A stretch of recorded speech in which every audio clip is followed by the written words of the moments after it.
حضور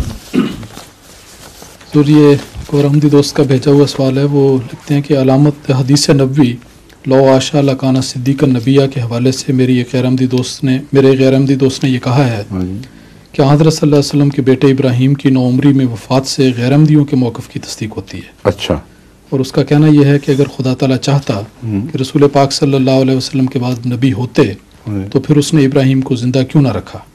اس کی وفات سے ظاہر ہے کہ خدا تعالیٰ کا منشا یہی تھا کہ کوئی نبی نہ ہو. ٹھیک ہے. اور اگر یہ تھا تو پھر بیٹا دیا کیوں تھا؟ بیٹا دے کے مارنا ضروری تھا. اور اگر بیٹا ہو جاتا تو کیا زبردستی نبی بن سکتا تھا؟ اصل دلیل یہ ہے جو بالکل نظر انداز کر کے وہ دھوکہ دے گئے ہیں اس احمدی کو. اور ملا علی قاری وغیرہ نے جو اس بحث کو چھیڑا ہے اور اس خیال کو بالکل رد کیا ہے کہ یہ جاہلانہ بات ہے، یہ ہو ہی نہیں سکتی. ایک بیٹا کیا حضرت صلی اللہ علیہ وسلم کے 1000 بیٹے بھی ہوں اور خدا نے خود آپ کو بتایا ہو کہ آپ کے بعد نبی نہیں ہوگا، تو جوان ہوتے، بوڑھے ہوتے، وفات پاتے، اس زبردستی خدا سے نبوت چھین سکتے تھے؟ اس لیے نبوت تو ہے ہی واہی چیز، کسبی ہے ہی نہیں. اور یہ مسلک کہ رسول صلی اللہ علیہ وسلم کا بیٹا ہو تو ضرور نبی بن جائے گا، یہ کہاں سے آ گیا؟ آپ نے فرمایا اگر زندہ رہتا تو نبی ہوتا، جس کا مطلب ہے کہ اس کے زندہ رہنے اور نبوت میں کوئی روک نہیں ہے. نبوت کے رستے میں اگر روک بنی ہے تو الہی فیصلہ نہیں ہے بلکہ اس کی وفات ہے. اس کے سوا کوئی نتیجہ نہیں نکل سکتا.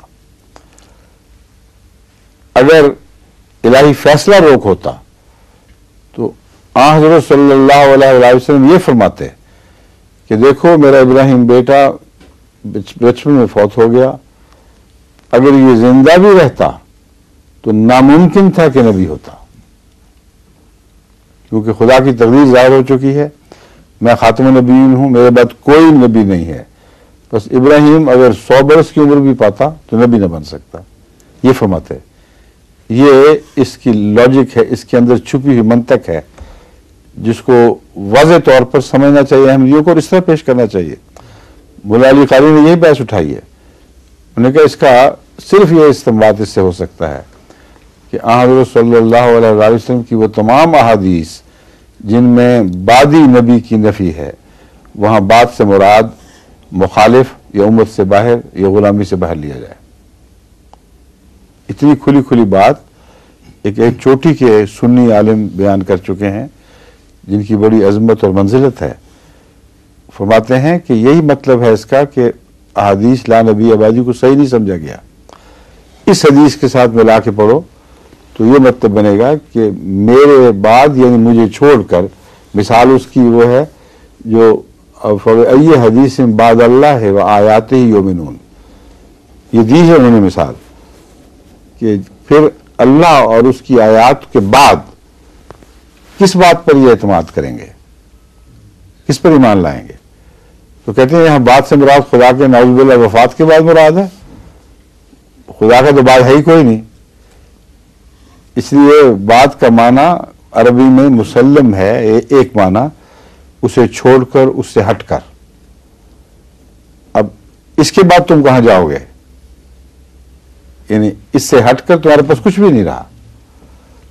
بس مراد یہ ہے کہ حضرت صلی اللہ علیہ وسلم نے فرمایا کہ میرے بعد یعنی مجھے چھوڑ کر، مجھ سے ہٹ کر، میری مخالفت میں اب دنیا میں کبھی کوئی نبی نہیں آئے گا.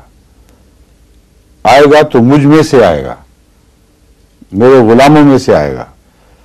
اور یہ معنی بیان ہی وہی ہے جو سورہ النساء میں آیت من یطع اللہ والرسول پیش کر رہی ہے. اعوذ باللہ من الشیطان الرجیم، بسم اللہ الرحمن الرحیم. ومن یطع اللہ والرسول فاولئک مع الذین انعم اللہ علیہم من النبیین والصدیقین والشہداء والصالحین وحسن اولئک رفیقا. فرمایا جو اللہ اور اس رسول کی اطاعت کرے گا، اب یہی لوگ ہیں جو انعام پانے والے ہیں، من النبیین نبیوں میں سے، والصدیقین اور صدیقوں میں سے. تو اس حدیث کا وہ معنی جو حضرت مولانا علی قاری نے کیا بین ہی اس آیت کے ساتھ مطابقت رکھ پا گیا کہ باہر کوئی نہیں آئے گا، غلاموں میں سے آئیں گے. بس بیٹا تو اعلیٰ درجہ کا غلام ہوتا جس کی تربیت رسول اللہ صلی اللہ علیہ وسلم نے فرمائی ہوتی. یہ ہو کیسے سکتا تھا کہ وہ بڑا ہوتا اور اطاعت کے اس مقام سے نیچے رہ جاتا جس پر نبوت بنتی ہے یا خدا جس پر نبوت کی محبت فرماتا ہے. سمجھ گئے؟